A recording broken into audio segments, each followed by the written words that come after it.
Are you questioning your reality? Do you feel gaslighted? It's not you. It's the media. I am Suchitra and I'll be joined by Bhakti and Madhuri to eviscerate the propaganda, set the record straight, and offer much needed moral clarity. Tune in each week. It's not you, it's the media, a podcast by the Polis Project.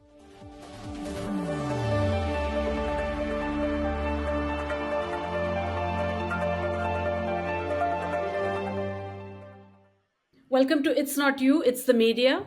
Our episode today is titled Unethical Reporting of Sexual Violence.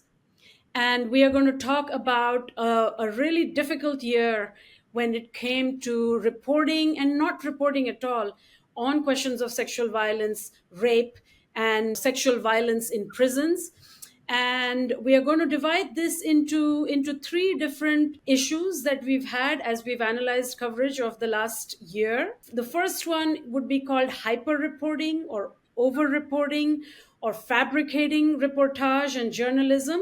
And here we are referring, of course, to the mass rape hoax fabricated by various Israeli NGO reports and then turned into a massive investigation by the New York Times, which was then debunked many times over. So we're going to look at why there was such an interest in so much reporting, despite there being actual witnesses and testimonies that were recanted.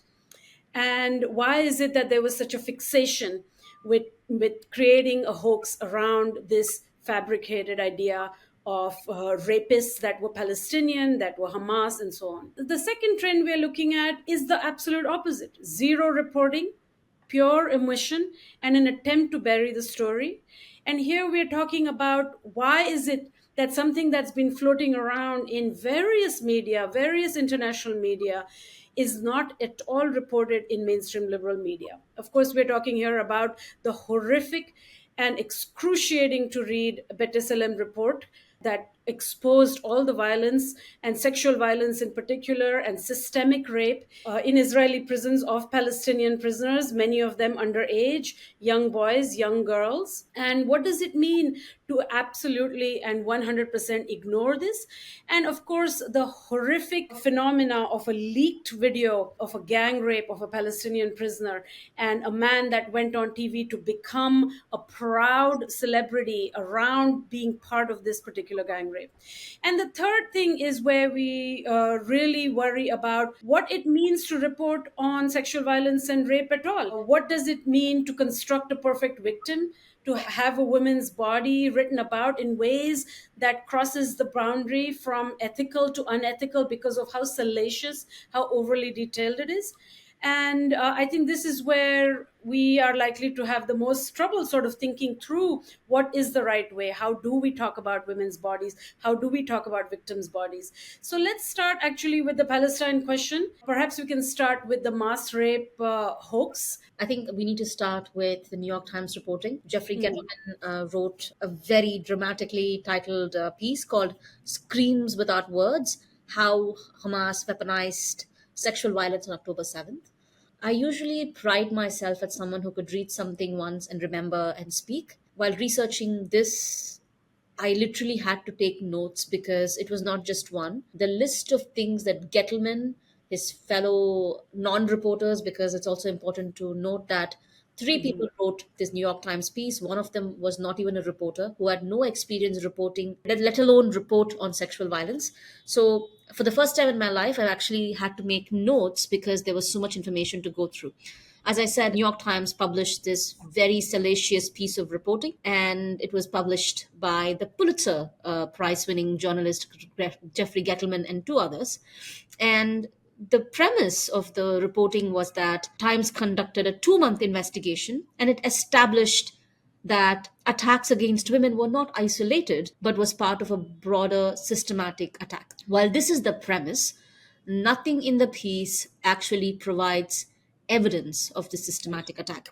So Gettleman does what he's always done throughout his reporting career, which is to take something and sensationalize it orientalize it, and really make it more about a badly written fiction rather than actual reporting. And one of the things that really happens is that rather than giving us proof of systematic, once you say systematic in legal language, which means that you have to provide series of instances or evidences of proof. Instead, what really Gettleman does is that he zeroes in on this one woman. Her name is Gal Abdush, who he claims was a victim of rape. He says that she's become this symbol of horror visited upon Israeli women and girls on 7th of October. But the Abdush family themselves have repudiated this claim, saying that there was no evidence that she was raped.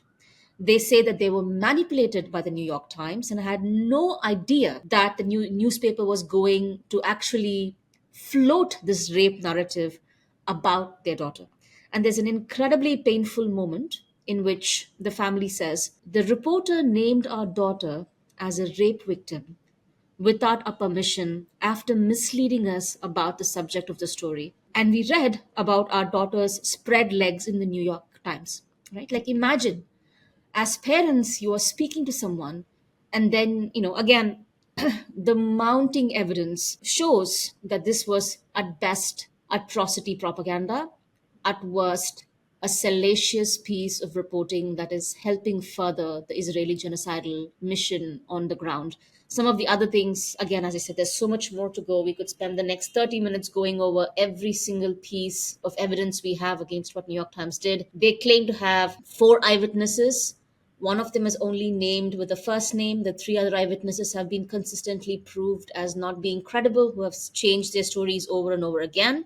They again use a nonprofit called Zaka as one of the main nonprofits, which was the emergency response team. We now know that Zaka itself has a history of manipulating evidence and actually played a role in destroying any forensic evidence we could have gotten. Moreover, Zaka was founded by a man accused of serial rapes over decades. I mean, I can go on and on and on, but I do want to say that if people are interested, they should look up the work by Electronic Intifada and others who really first broke the story, followed by Intercept and others who've consistently gone on to report on this.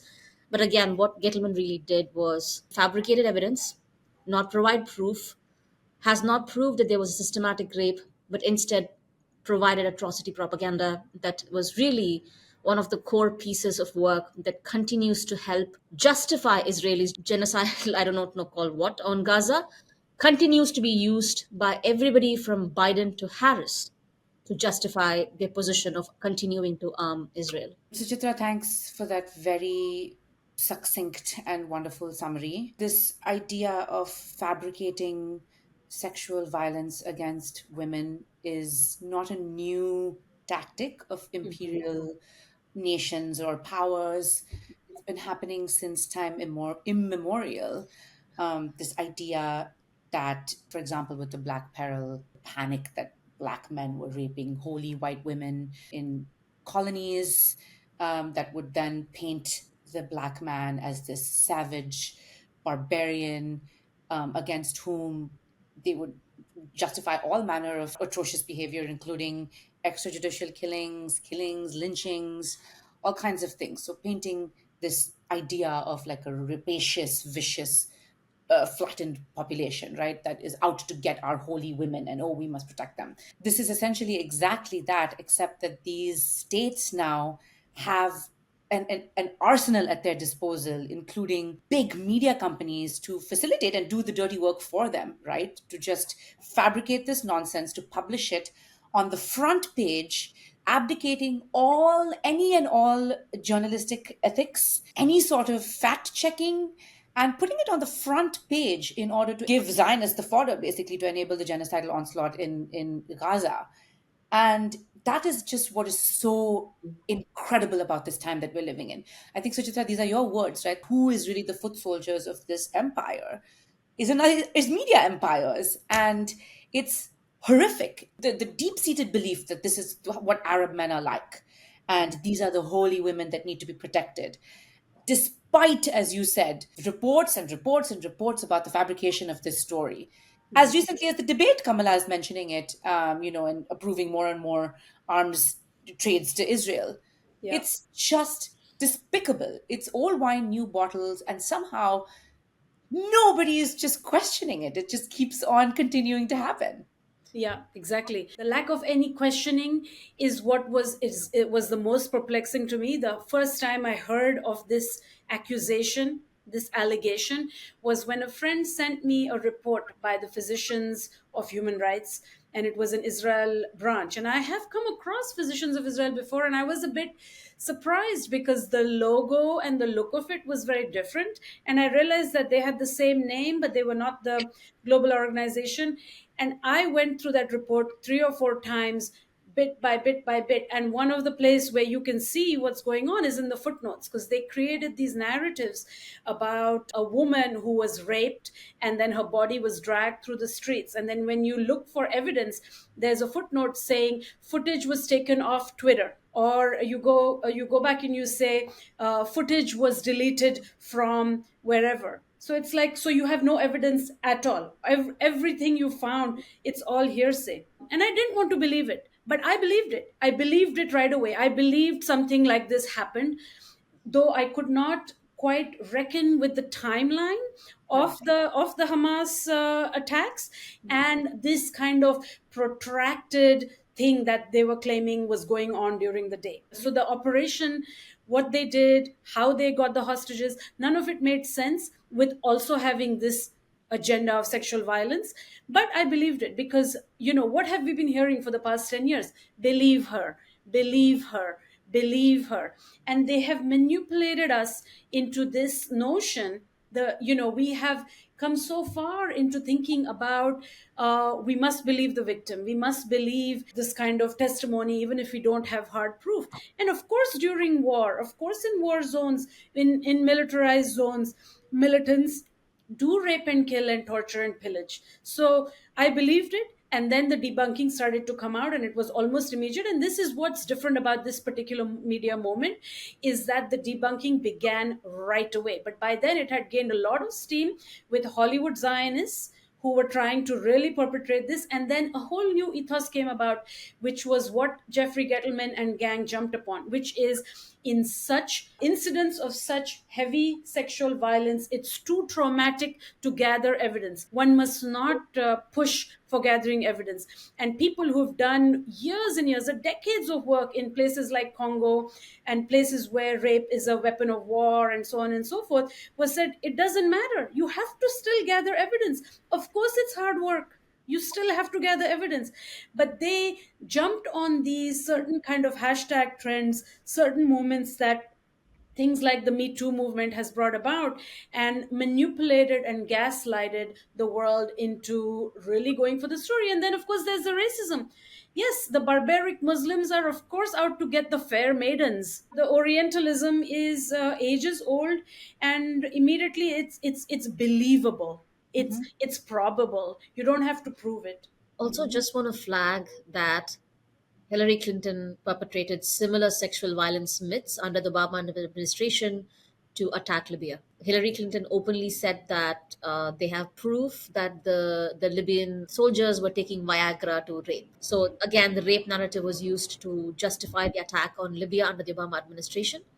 We have to remember that, again, New York Times similarly did the same thing with the caliphate when it came to the caliphate podcast with Minnie Kalimachi, where people Yes, were that's right. consistently saying that she had stolen actual archives from the country.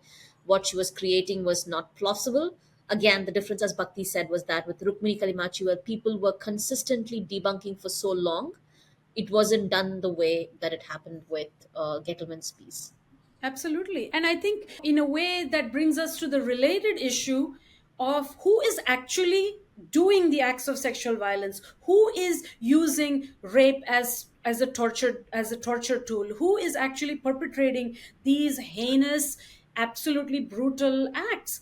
And what is just sort of astounding is that we ended up with zero reporting in mainstream liberal media about a video that got leaked, that went around, okay, of a Palestinian prisoner being gang raped. Absolutely horrific.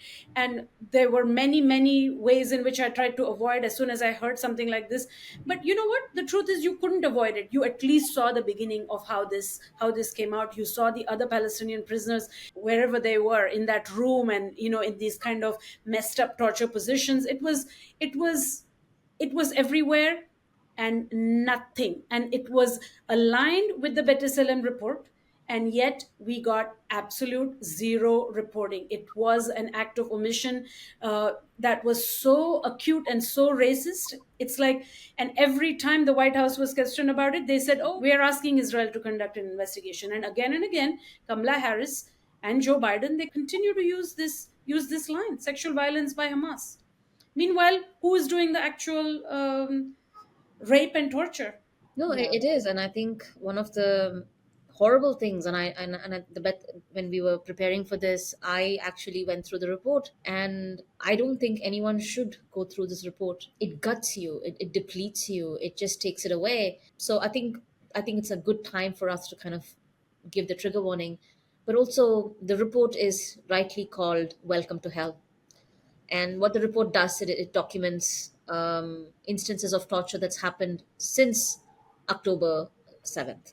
And let's also understand that it's not just B'Tselem, there's a long history of various organizations systematically documenting the widespread torture, degrading, humiliating treatment, sexual violence of Palestinians for years. This is not the first time. So the report itself does two things. The report is called "Welcome to Hell," and what was gut wrenching is that is what Israelis tell Palestinians who are arrested without due process and brought to these prisons.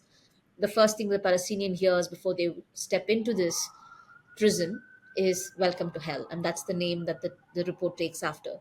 The second thing that the report says is that Israeli prisons are no longer prisons, but they are a network of torture chamber.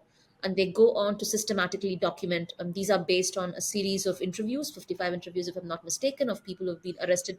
This is only since October 7th. Let's not forget there is copious amounts of information that B'Tselem and others have produced over years about the torture and sexual violence against Palestinians. The report very clearly and systematically lays out that the aim is torture, humiliation, and psychological damage. It starts from refusal of food, of water, to consistent and repeated ways in which they are tortured, they are harassed, the sexual nature of the punishment. Again, what is important about the B'Tselem report is not anything new, but simply to now argue that what was already dungeons of hell is now the transformation of a prison system that was already extrajudicial, illegal, into a network of torture camps. What you really want to understand is that these are not prisons. This is for all purpose is Abu Ghraib. This is your Guantanamo. This is your extraordinary rendition sites, all wrapped up into this one place where Palestinians, as people, are picked up without due process and tortured, the sole aim being to humiliate, punish, and break them. And reading that was, I do not suggest, we do not need any more of these reports because existing reports are enough. But that's what the B'Tselem report does. And it also shows us that the US has been consistently made aware of the sexual violence. Also important to note that George Paul, who was a State Department worker, went on CNN and said that in 2021, another Israeli NGO reported to the State Department that a 15-year-old Palestinian child was raped in Israeli prisons. When the State Department raised this issue with the Israelis went ahead and shut down the NGO. Another proof that the US State Department, for a long time, is aware and has knowledge of Israel's use of sexual violence against Palestinians, especially children, as a systematic way of doing this. Again, it just feels so wrong to repeat what is something that so many of us have known for so long, but has zero mainstream reporting. I think it's just mind boggling to me that this type of systematic um, sexual torture and rape in prisons that has been perpetrated, as you rightly pointed out, by the US government is simply not news enough. And this is, as you said, Bhakti, to your earlier point, this idea of like, oh, we don't need evidence. And then what do you actually do in the face of all of this evidence? You simply choose to ignore it because it doesn't further your narrative. And it really makes you question, and actually not even question, see very plainly who the media is batting for and what they're trying to do. And it's just this idea that we obviously talk about this later when we talk about the impact of Me Too and things like that, but there is no real investment on the media's part or on anyone's part, really, policymakers, lawmakers, whatever it is, to really dismantle patriarchy or whatever the word is that they like to use. And this will lead us into our next point, but sort of like to pick the certain cases as they did, whether it's fabrication like with Gettleman or with the other two cases that we will discuss soon, to pick it to sort of absolve themselves of the accountability of not reporting on certain other cases. And it's like, Absolutely. yeah. And all the masks are now off. That is the only thing I will say that's different about the media moment. I mean, I read sort of lefty media or some sources that I believe are still trustworthy, and I absolutely have unsubscribed from all the other media that I call genocide media. But what's interesting is that you can consistently just read headlines in Israeli newspapers. Many of them are in dual Hebrew and English, and they are just out there. They are just telling the truth. The man who was part of the gang rape of the Palestinian prisoner went on to become a celebrity. He came on a talk show with a big mask, and then he, in the next show, went on to take off the mask, and then he went on to do and post, make videos and post them. And his thing is, working for the nation is hard work, and sometimes you have to do bad stuff, but he does not regret a single moment. And yes, granted, this is right-wing media in Israel. Okay, so it doesn't mean every single person agrees with it, but the fact that such a phenomena can go on and just say this stuff while the video has leaked, while this is a live situation, and then of course the US and Kamala Harris and all can go on and regurgitate the same lies, tells us what a duplicitous and morally depraved moment we are in. And of course we have Donald Trump, who has also been indicted for various sexual Right. violence types of things, and that's cool. He's standing for president. He may even be president again. So we are in a truly extraordinarily depraved moment, but the only thing I can say is it's all there to see. you know Yeah.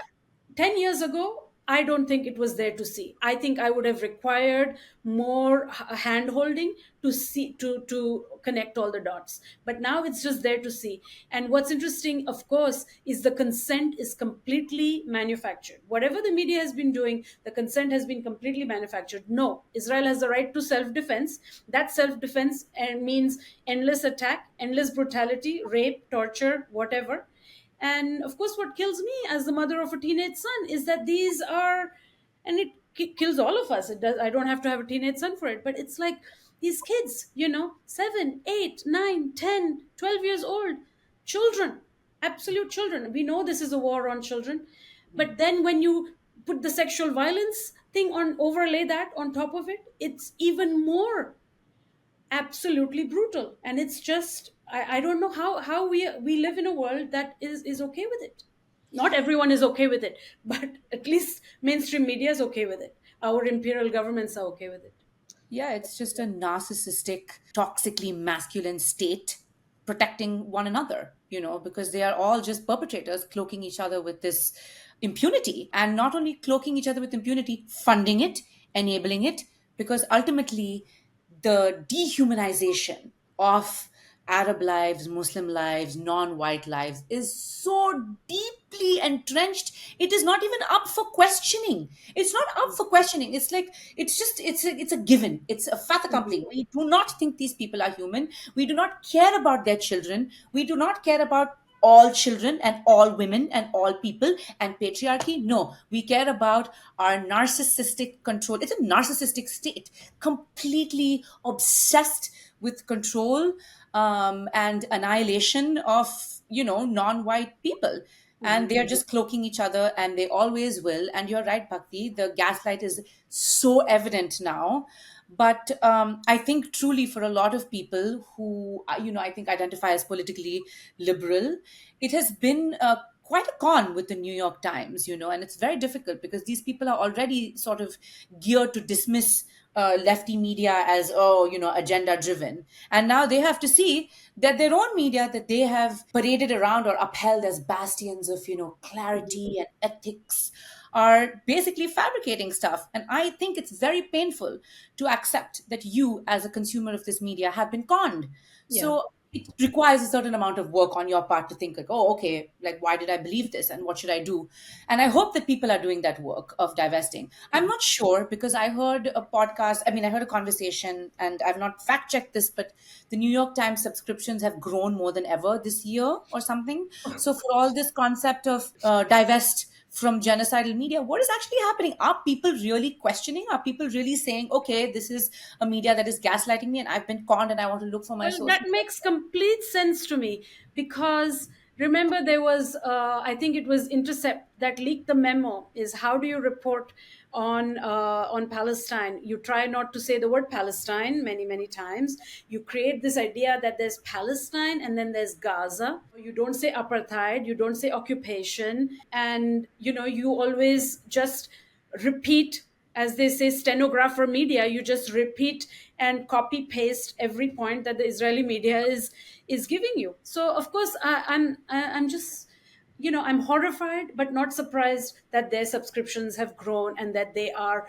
triumphant more than ever. I mean, it is just what a sad state. You know what, the other thing is, of course, we need to talk about is that this is all the zero omission, the zero reporting, the omission, and all that particular theme. The truth is, we are in a woke media environment where it is considered important to report on sexual violence. We've just indicted Harvey Weinstein. He's been locked up. We've had a very intense and active and dynamic thinking around Me Too and how we should be talking about it. And in the middle of all this gory stuff coming out of Palestine, I couldn't believe that India had to go have its yet another gory gang rape.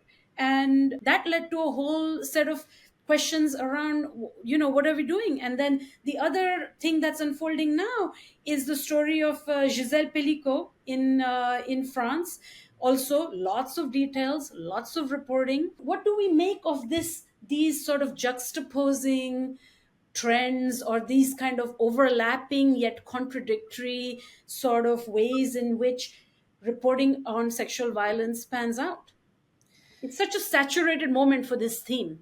I'll introduce the Giselle Pellicot case for listeners who might not know. The mass rape of Giselle Pellicot has taken the Western media by storm. Giselle is a 71-year-old French woman, and it turns out she was being regularly drugged and raped essentially by her husband of 50 years, Dominique Pellicot, who would also invite strangers to rape her when she was unconscious. And this happened in her own bedroom, and she had absolutely no idea. It happened for a number of years. It's horrific, between 2011 and 2020.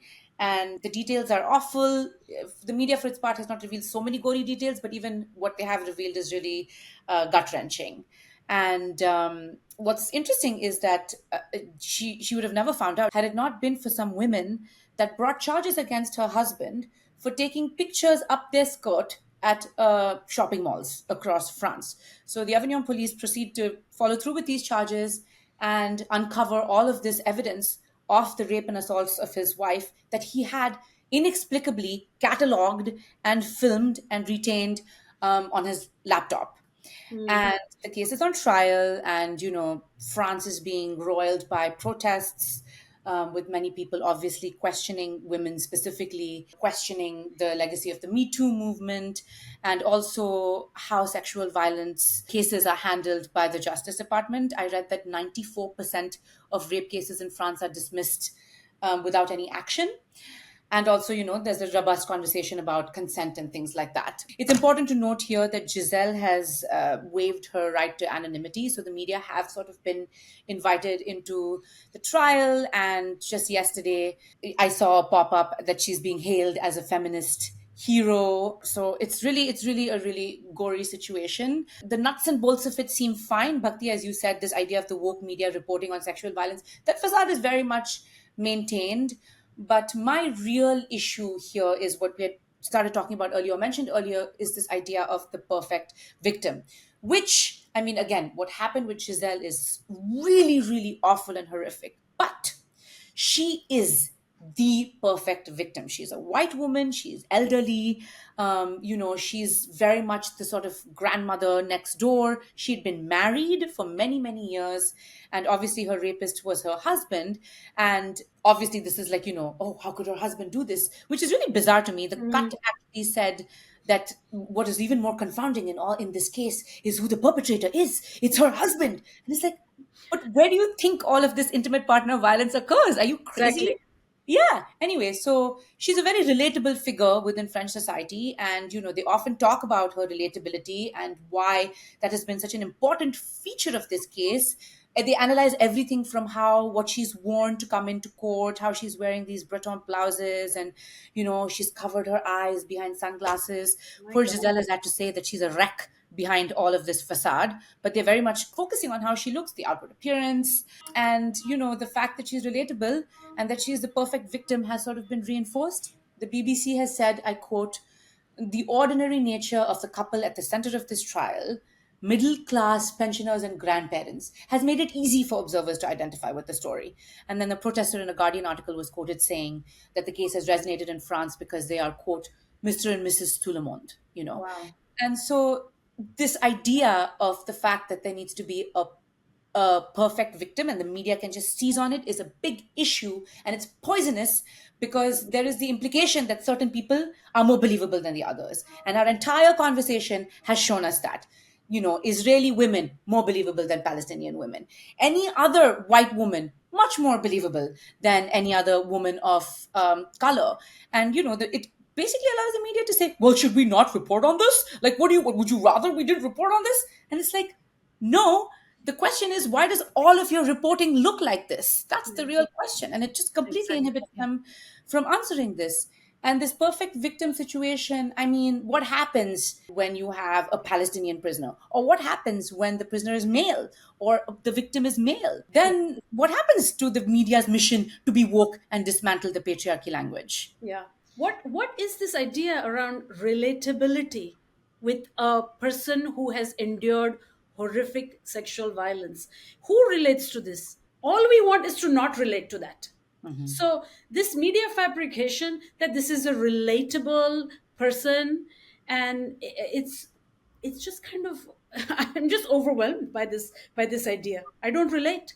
But also, being a perfect victim is a media narrative. That doesn't mean you're going to get justice. Right? For example, remember when the Anita Hill case happened? Anita Hill was brought in for these hearings, and a much younger Joe Biden was the man presiding over it. Anita Hill, as a black woman, was not considered to be a credible witness or a perfect victim. We were told that if she wasn't as sassy, as black, as right? And then almost 3 decades later or more, you have the Brett Kavanaugh Supreme Court hearing where we get to know about his violations and sexual assaults. And his victim was again described as the perfect victim. Somebody who went to Ivy League schools, somebody who was so well put together, who was articulate. And as these hearings about this was happening, and she was credible, she was believable, but Brett Kavanaugh was still confirmed as the Supreme Court Justice. And just as these hearings were going on social media, we saw women literally narrate the most horrific things that happened to them, saying that, please, let's not do this. Yet these narrations were articulate, they were thoughtful, they were gut wrenching. And the media kept repeating this narrative of these are women who are credible, they are narrating their stories. So even being a perfect victim simply means that you become a media trope. It doesn't mean you're going to get justice. Narrating your pain, your suffering, then becomes the spectacle. You become the salacious material. So often, what we're really left with are stories of more salaciousness, stories of more acts of we become almost voyeuristic witnesses Yes. Mm-hmm. to 100%. we can call it moral witnessing, we can call it bearing witness, but in reality we are salacious, voyeuristic people just consuming this information Mm-hmm. without really being able to do any Yeah. real meaningful material change. And the Kolkata rape in India, the Calcutta gang rape really brought that home for me. Where is the line between ethically reporting on a case there the evidence has already been tampered, there's all this madness around the facts, there is allegations that it was suicide, there's all this stuff. So where is the line between ethically thinking through what is going on, giving sensitivity, connecting it to a larger systemic issue around rape, patriarchy, sexual violence towards women, and just straight up producing pornography? Straight up pornography. It is shocking to read to this day. 8 hours ago, something has posted and it's regurgitating the same things. How many grams of semen was found in her? Where exactly were all the different marks and bites and scratches on her body? Where exactly she was assaulted? How many men? You speculate and speculate, and it's extraordinary. And this is pornography. This is not reporting. This is papers trying to sell more papers and trying to get more viewers and eyeballs on their thing, and each paper outdid itself in India. And what shocked me about it, of course, was the case in 2012 when she was called Nirbhaya, where she became a different kind of icon. And that's interesting to me too, Madhuri, that there is this idea that somebody becomes an icon because they went through something so extraordinary. But in the case of Nirbhaya, the word means fearless, and they tried to keep her identity and try to keep her family name out of the papers. And there was some sensitivity because it was the first one that had rocked the nation in that particular way. She died. And then the same thing with the victim in Calcutta. She's no more, but the French woman, she gets to live out in like celebrity sunglasses or something, this feminist icon status. It's all so confusing and strange, and I don't understand where we are anymore when it comes to this lack of ethics, lack of care around thinking about women's bodies, around thinking about what is the goal of the reporting. Justice is one goal, creating awareness is another goal, creating citizens, younger people who try to understand their society better, confronting the demons within our society is one goal. Is the media allowing for any of that to happen? Of course not. I think what really struck me about what Suchitra and Bhakti you were saying was this idea of, salacious viewing and voyeurism and pornography. It feels like this is again another masculine living out of a rape fantasy almost. And you're even seeing it a little bit with the reporting on, the Diddy is now being indicted. And each and every time it feels like there should have been a step forward, and any lessons that were learned from Me Too have now been have just burnt to the ground. What about this idea of not like protect the honor of a woman? I'm not saying it like this, but sort of protect the dignity of someone who has suffered at like this kind of atrocious, horrific violence. It doesn't even have to be on this scale. But Suchitra, what you said, even with the fabrication of this poor woman, she wasn't raped. Gettleman fabricated it. And what does it mean to have yourself used as a pawn in somebody else's rape and destruction fantasy? What about that? What about, and again, this is going to sound like whataboutism, but it really isn't. There is this idea of ethical, meaningful reporting geared towards facilitating or creating some kind of systemic change. And the media has failed, catastrophically failed at any of that. And all they do is allow sort of for certain people to be scapegoated. I mean, Harvey Weinstein, yes, horrific, monstrous man. But that has sort of allowed everybody to just dust their hands off and pretend like, oh, now we're clean. Hollywood's clean. It prevents you from really engaging with the systemic, daily, quotidian acts of abuse and violence that people face at the hands of patriarchy. Women, men, children, everyone. And it allows the media to basically, brandish itself and basically, I don't know, rest on its laurels, and for the justice system to rest on its laurels, and for everyone to just be like, don't damn us if we do and don't damn us if we don't. which is really I disgusting. think it's also that we allow for these people, excuse my French, we allow for these assholes to be rewarded for their shitty, unethical behavior. Getty, along with Hillary Clinton, was invited to Colombia on an incredibly well funded conference about reporting on sexual violence, which had so Sheryl Sandberg and some of the most inauthentic corporatized neoliberal shell of human beings sitting and discussing how to report on rape after you have been debunked. We are rewarding assholes and the most villainous of people for this being done. We legally lynched a man on the 24th Yes. without evidence. A group of unelected Supreme Court justices lynched a black man having known for a crime he did not commit, evidence that he was innocent, a million signatures saying do not kill him because they can, Including the family of the victim, by the way. including the family of the victim. I mean, where are we? Where are we? Like, we are literally rewarding. And that's also what New York Times does.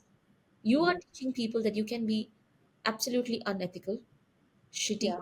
You can be an occupier, a colonizer, a Zionist, and you will be rewarded for it. That's Absolutely. And just to conclude, I'm going to add that we have the other trend when people are reporting on women's issues or trying to take progressive views. This idea that has come up again and again that there are black Ethiopian women soldiers committing fighting in the Israeli army, or the fact that, like, actually some people in the Israeli army are vegan, so their leather boots and their all the leather stuff that they have to wear has to be vegan. So we celebrate this sort of hollow progressivism, completely oblivious to the irony of the butchery these people are actually committing on a daily basis.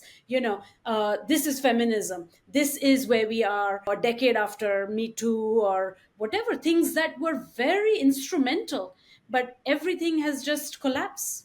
And where do we go from here? This whole episode we have talked about how not to report on sexual violence, basically. And I think we are so in the weeds that I don't even know where to begin if we have to think about an ethical approach to reporting on sexual violence, just generally. so. One of the things that I wanted to bring up as a part of our conversation was that, Bhakti, you said, like, what have we learned? I think what we've learned is that we've given monsters and some of the most unethical people on the planet the language of progressive left and critical thinking to justify their acts of violence, sexual abuse, and everything else. I guess for me, this is just, I don't know if I know the way forward, but for me, this has been some kind of a space for us to at least collectively speak, articulate our rage, and hopefully that's what we'll continue doing, that we will keep having these conversations and at least for ourselves try to make sense of what's coming towards us and what it means for us to witness all of this. And hopefully we'll be joined by my listeners next week as we discuss another episode, another gut wrenching Yeah. topic, and take it from there. Yeah. And as you know, if you think you're going mad, like I say, it's not you, it's the media.